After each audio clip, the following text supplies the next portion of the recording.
रात को आदेश मिला कि आप चसूल के लिए रवाना करें।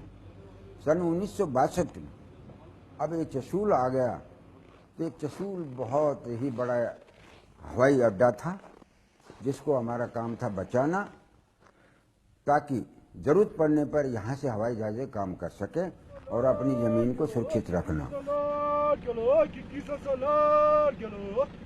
अब हम रोज खबर सुनते हैं कि आज इतने कैदी हो गए, आज फलानी बटालियन कैदी हो गए, आज वहाँ चाइनियों ने पूरा घेरा डाल करके कैद कर लिया। जी बहुत जलता था कि क्या कर रहे हैं हमारी पलटन में, इतने कैद हो रहे हैं। मैं साहब बोल रहा कि देखो हालात के अनुसार अब पता नहीं क्या हो रहा है। हमने कहा साहब एक बात है, बोला हमसे मुकाबला होने दो, जब हम बताएं। हम रात भर गाड़ियों में चलने के बाद दिन निकला ही पहुंचे हैं, पहुंचते के साथ ही हमको रिजांगला पोस्ट के ऊपर पहुंचा दिया। हमारे कमांडर ने अपनी सूझबूझ से हर एक मोर्चे को गाइड करते हुए प्लाटून का लोकेशन तैयार कर दिया। सबसे पहले 8, आगे 9, बाईं तरफ 7, जो रजंगला 300 के नीचे, बीच में कंपनी हेडक्वार्टर, उससे नीचे मोटर।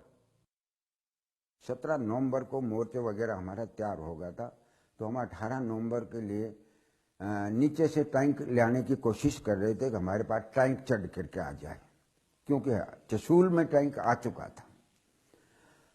भगवान की करनी है कि हमारा इम्तिहान लेना था, बहादुरों की शहादत लेनी थी और दुश्मन को दिखाना था कि हिंदुस्तान की फौज है, जहां तुम कैद कर रहे हो वहां तुम्हारे कोई कैद करने के लिए तैयार बैठे हैं और तुम्हारा मुंह तोड़ने के लिए हमेशा तैयार बैठे हैं। हम आपको लेकर पहुंचे हैं भारत चीन सीमा के पास, LAC के बिल्कुल पास, जहां 18,000 फीट की ऊंचाई पर लड़ी गई थी एक लड़ाई, ऐसी लड़ाई जिसके बारे में शायद बहुत कम लोगों ने सुना हो, जहां एक तरफ थे कुछ मुट्ठी भर बहादुर जवान, तो दूसरी तरफ थी दुश्मनों की पूरी भीड़। ये कहानी है मेजर शैतान सिंह और उनके 114 बहादुर जवानों की। ऐसी लड़ाई न पहले कभी लड़ी गई और शायद नहीं आगे कभी लड़ी जाए। यहाँ थी हमारी नौकला। रामचंद्र यादव आज भी आंखें बंद करते हैं तो 18 नवंबर 1962 की वो रात उनकी आंखों के आगे किसी फिल्म की तरह चलने लगती है। नजर आने लगते हैं वो चेहरे जो उनके साथी थे और एक चेहरा जो उनके कमांडर का था, मेजर शैतान सिंह का। उस दिन वो रात भी डरावने वाली थी। हवा 120 की स्पीड से चल रही, आमने सामने मुंह करके बात नहीं कर सकते, एक दूसरे की पीठ मिला करके तब बात करते, तब कुछ सुनाई देता था। पेट्रोलिंग चल रही थी, हेडक्वार्टर से 9 में, 9 से 7 में, 7 से 8 में, 8 से कंपनी हेडक्वार्टर में, ऐसे सर्कलिंग पेट्रोल का चल रहा था।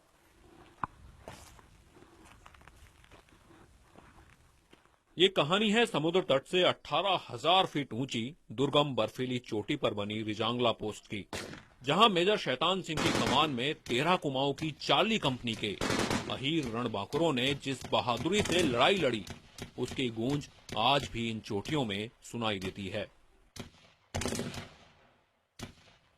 न जयते म्रियते वा कदाचिन, नाय भूत्वा भविता वा न भूयः, अजो नित्या शाश्वतो या पुराणो, न हयन्ते हन्यमाने शरीरे। The body is killed, he the soul is not slain. Major Shaitan Singh, जिनके लिए अपनी कंपनी परिवार की तरह थी, नवंबर का महीना था। मेजर शैतान सिंह को अपनी टुकड़ी के साथ रिजांगला पोस्ट पर जाने का आदेश मिला। शैतान सिंह, जो कि राजस्थान के भाटी राजपूत थे, अपनी कंपनी के साथ रिजांगला पोस्ट पहुंचे। वो अच्छी तरह जानते थे कि इस पोस्ट का सामरिक महत्व है। इस पोस्ट में हार का मतलब है चीन का लेह तक आसानी से पहुंच जाना। बेहद समझदार कमांडर, लड़ाई की हर चाल का माहिर, उसने रिजांगला पोस्ट पर अपनी बिसात बिछा दी। 3 पोस्ट, जिस पर 3 प्लाटून तैनात कर दी गई। प्लाटून 7 बाईं तरफ, प्लाटून 8 दाईं तरफ और प्लाटून 9 सबसे आगे। हर प्लाटून में लाइट मशीन गन और 2 इंची मोटार तैनात थी। इन पोस्ट से लगभग 6 किलोमीटर पीछे कंपनी हेडक्वार्टर बनाया गया था, जिसमें 3 इंची मोटार तैनात था और बताया जाता है उस रात इस मोटार से 3000 राउंड दागे गए। हर दिन जवान तैयारी करते, लगातार पेट्रोलिंग जारी थी। 17 तारीख को मेजर शैतान सिंह को आदेश मिला कि पोस्ट छोड़ के पीछे आ जाओ। मेजर साहब ने सीओ को कहा कि आपका आदेश ठीक है, लेकिन पहले मैं अपने जवानों से पूछूंगा। तीनों प्लाटून कमांडरों को बुलाया गया। मैं सामने कहा कि देखो ऐसा आदेश मिला है कि इस पोस्ट को छोड़ दो और पीछे आपको लोकेशन बनाना है। तो तीनों प्लाटून कमांडरों ने कहा कि साहब ये हो नहीं सकता साहब, 1 महीना हमने अपनी जान लगा करके इस पोस्ट को बनाया और ये पोस्ट ऐसा है जो कि दुश्मन का रास्ता रोकने वाला पोस्ट है। अगर इस रास्ते से दुश्मन निकल गया तो लेह और श्रीनगर तक कोई रुकावट नहीं मिलेगी।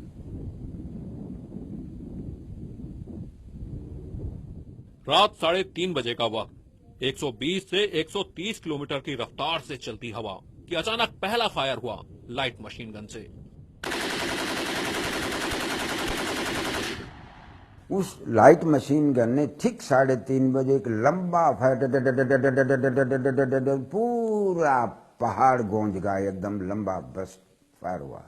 लंबा बर्स्ट फायर होना है कि जवानों को एकदम मोर्चे के अंदर कूदना, क्योंकि जवान इस पोजीशन में रहते तक सेकंड भर अपना मोर्चा पकड़ सके। इस हालत में बर्स्ट फायर हुआ तो एकदम से मेरे सामने कहा कि रामचंद्र फायर कहाँ से आया? मैंने कहा साहब ये फायर आया है 8 प्लाटून से, मैं ये पता करता हूँ कि बात क्या हुई। क्यों ही मैंने 8 प्लाटून के कमांडर को पुकारा, उसने फौरन मेरे को बताया, रामचंद्र मेरे साहब को बताओ कि दुश्मन से हमारा लगाव हो गया, हमारी लाइट मशीन गन हुक्मचंद वाली ने फायर किया है और मैसेज आ गया है कि साहब 5-6 दुश्मन आ रहे थे, हमने फायर किया है लंबा बर्स्ट और चारों के चारों वो ढेर हो गए। तभी 7 प्लाटून से खबर आई। प्लाटून कमांडर सुरजा राम ने भी बताया कि 400 की नफरी में दुश्मन उनकी तरफ बढ़ा आ रहा है।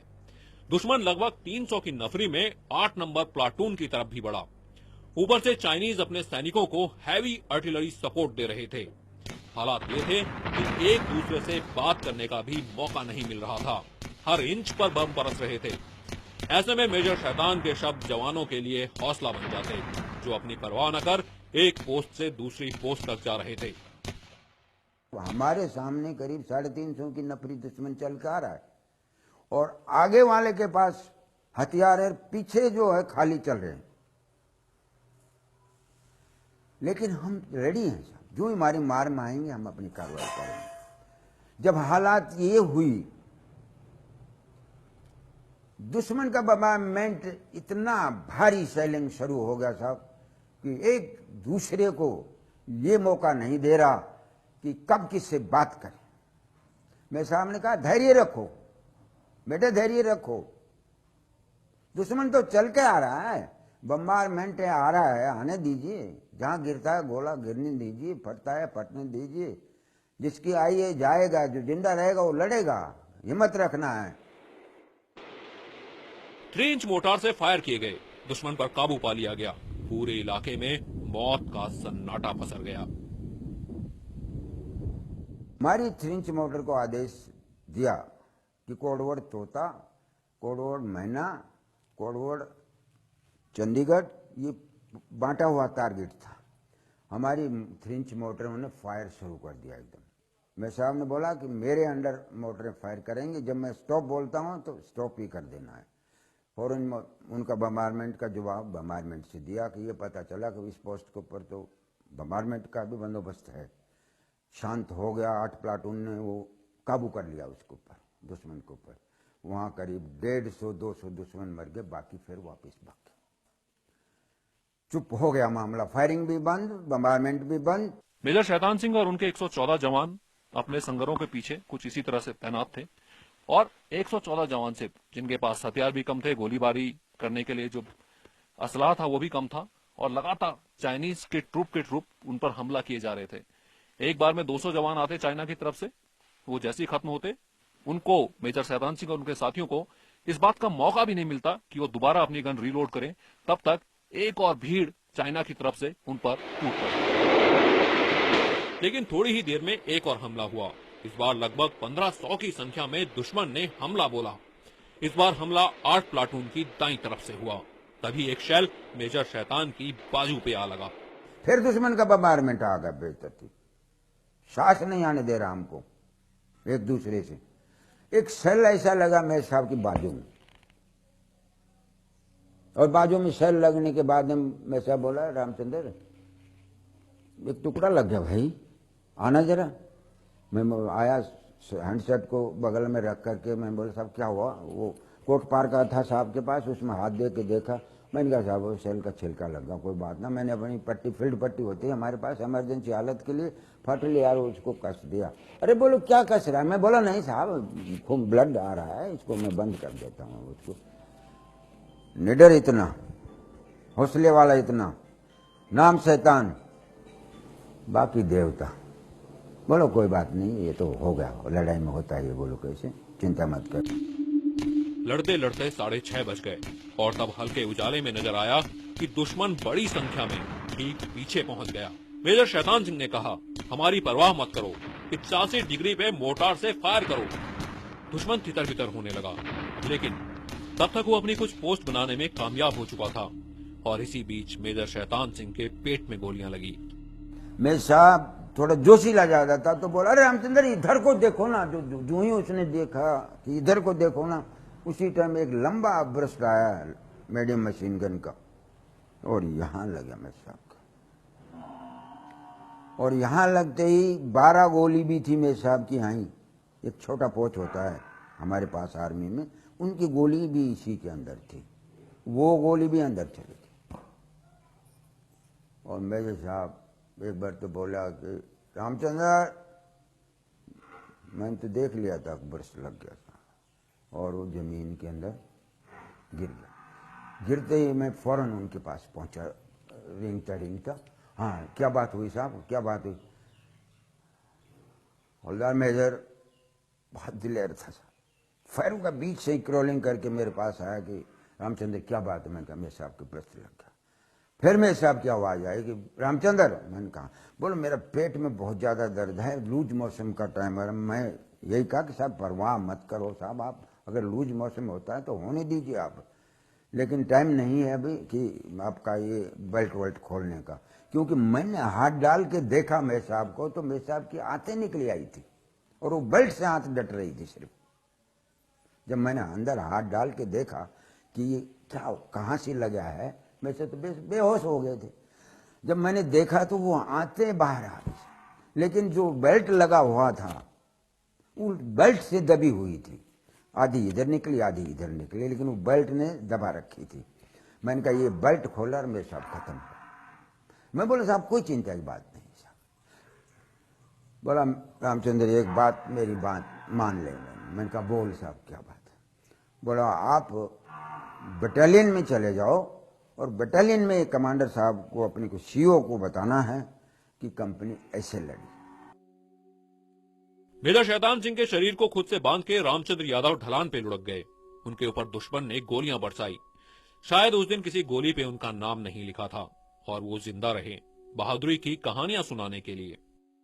रामचंद्र यादव की ही तरह निहाल सिंह भी उस रात रेजांगला की पहाड़ियों में लड़े। एलएमजी पोस्ट पे तैनात थे। साथी के माथे पर गोली लग गई, लेकिन हिम्मत नहीं हारी, एलएमजी से फायर करते रहे कि तभी दोनों हाथों पे गोली आकर लगी और शरीर ने काम करना बंद कर दिया। यहाँ लगकर ये निकली है, ये पोजीशन था तो तभी तो लगी ना, नहीं तो कैसे लगेगी? अगर यहाँ ऐसे पोजीशन था तभी तो ये लगी, यूं टर्न किया था, यहाँ लगकर ये निकल गई, और ये निशान रहा यहाँ लगकर ये निकल गई। अब इससे तो पट पकड़ा था एलएमजी का, और इस टेकर से बढ़ता था। एलएमजी का टर्न यूं किया, सर पर हेलमेट था। घायल निहाल को चीनी सेना बंदी बनाकर ले गई, लेकिन किसी तरह चकमा देकर निहाल वहां से निकलने में कामयाब हो गए। काफी देर बाद में उन्होंने सोचा कि भाई हाथ ये हरकत तो कुछ नहीं करता। तब मेरे मोर्चे में वो चीन वाले आए और मेरे को मोर्चे से पकड़कर बाहर निकाला।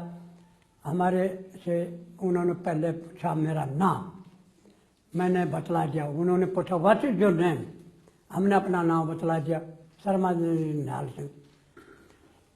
फिर हमारे सीओ साहब का नाम पूछा, मैं कहा नो।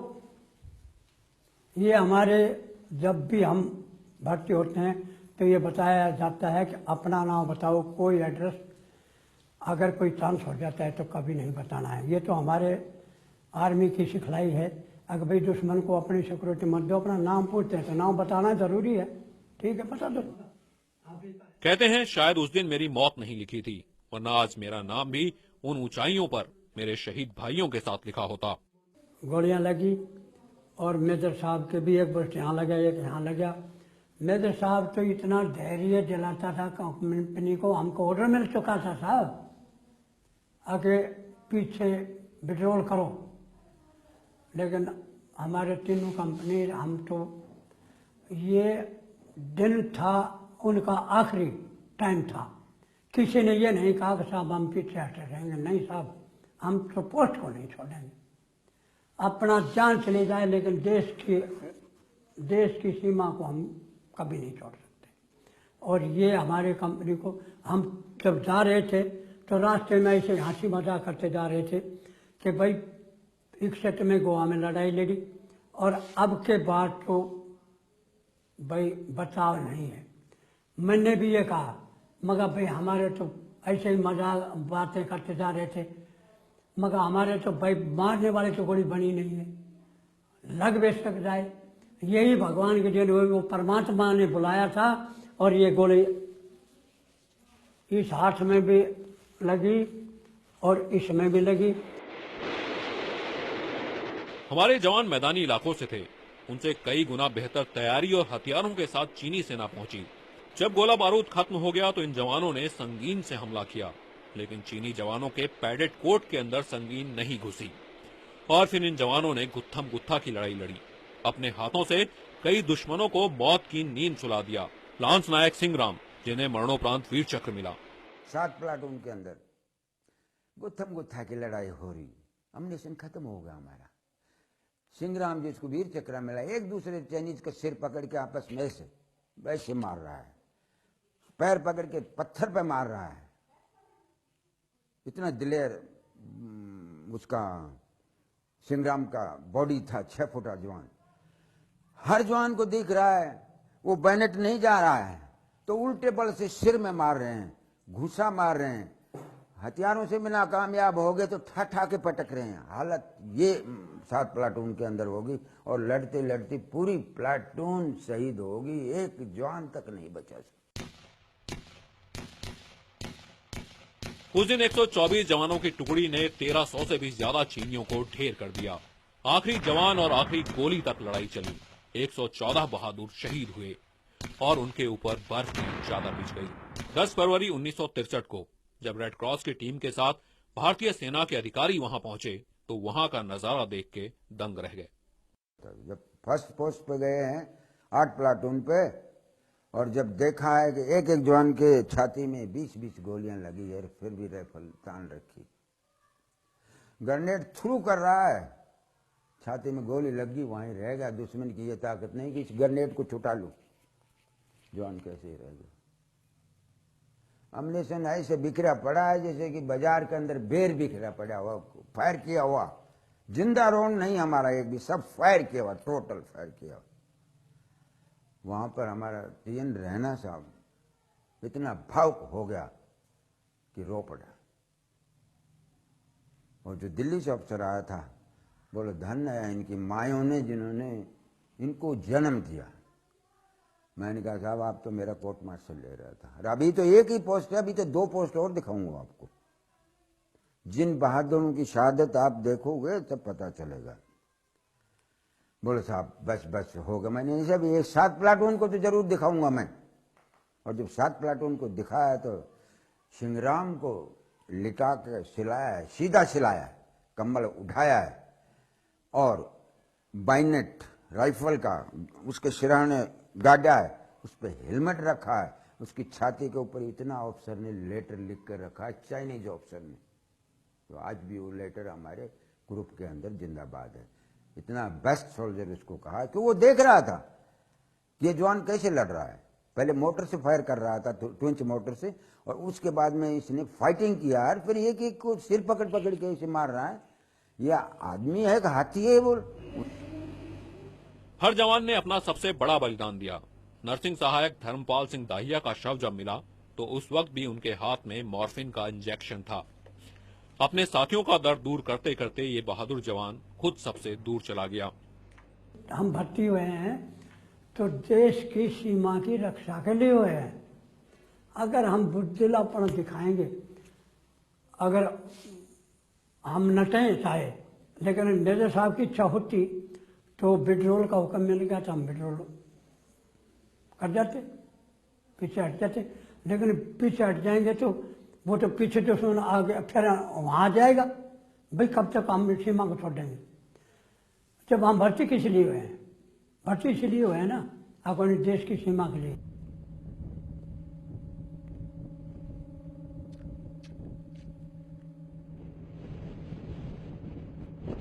मेजर शैतान सिंह का शव भी एक बड़े पत्थर के पीछे मिला। इन 114 जवानों के सीने में गोली लगी थी। आज भी उनका सामान उस दिन की कहानी बयां करता है। फरवरी 1963 में मेजर शैतान सिंह का शव उनके घर जोधपुर लाया गया। बाकी शहीदों का अंतिम संस्कार रिजांगला पोस्ट पर ही कर दिया गया। 13 कुमाऊं के 6 फुट लंबे सूबेदार हरि सिंह यादव ने इन शहीदों की एक लाइन में लगी चिताओं को मुखाग्नि दी। लेकिन शहीदों के जाने का गम इतना था कि 10 मिनट के बाद उन्होंने भी वहीं अपने प्राण त्याग दिए। सूबेदार हरि सिंह का भी वहीं अंतिम संस्कार कर दिया गया। आज इस जगह को अहीर धाम के नाम से जाना जाता है, जहां सरकार ने रिजांगला वॉर मेमोरियल बनवाया है।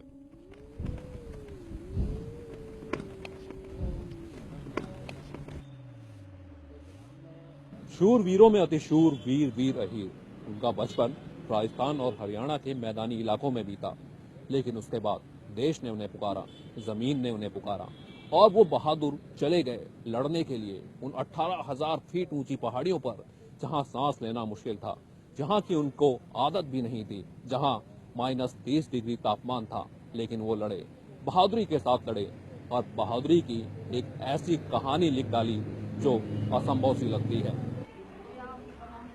रेवाड़ी शहर में इस घर का नाम रिजांगला के नाम पर रखा गया है। ये शहीद खूब सिंह का घर है। जिस वक्त वो शहीद हुए उस वक्त उनकी उम्र मात्र 21 साल थी। शादी को बस 1 ही साल हुआ था। उन बर्फीली चोटियों में शहीद हो गए, लेकिन बहुत दिनों तक घर वालों को इस बात का पता भी नहीं चला। कारगिल से पहले की लड़ाइयों में तो शहीदों के शरीर भी घर नहीं आते थे, बस आता था तो एक तार। मैंने तो भगवान ने आप ही बेरो कर दिया। वहां से कोई खबर आई? खबर तो पीछे आई थी पर मैंने तो पहले बेरो है वो मरे हो ना। मेरा तो पैरा माँ का पड़ी हो, क्योंकि हाथ में जन करने के आई भटक मैंने बेरो है बता दी कौन बन तारीख बता दी, लिख लो गए वाले। इन शहीदों के घर वालों ने एक रिजांगला ट्रस्ट बनाया। परिवार के लोग उन पहाड़ियों पर गए और वहां से लेकर आए वो पवित्र मिट्टी जिसमें उन बहादुर जवानों का शरीर मिल गया था। इन्होंने तो एक एक ने 10-10 को मारा, क्योंकि ये सी कंपनी 13 कुमाऊं की प्योर अहीर कंपनी थी। इसकी कमांड बेशक मेजर शैतान सिंह भाटी राजपूत थे, लेकिन इस कंपनी में 2 सगे भाई एक साथ एक मोर्चे पर शहीद हुए। सगा जीजा साला इस लड़ाई में शहीद हुए, सगा चाचा भतीजा इस लड़ाई में शहीद हुए। एक गांव के 3-3 शहीद हुए, 6 गांवों के 2-2 आदमी शहीद हुए।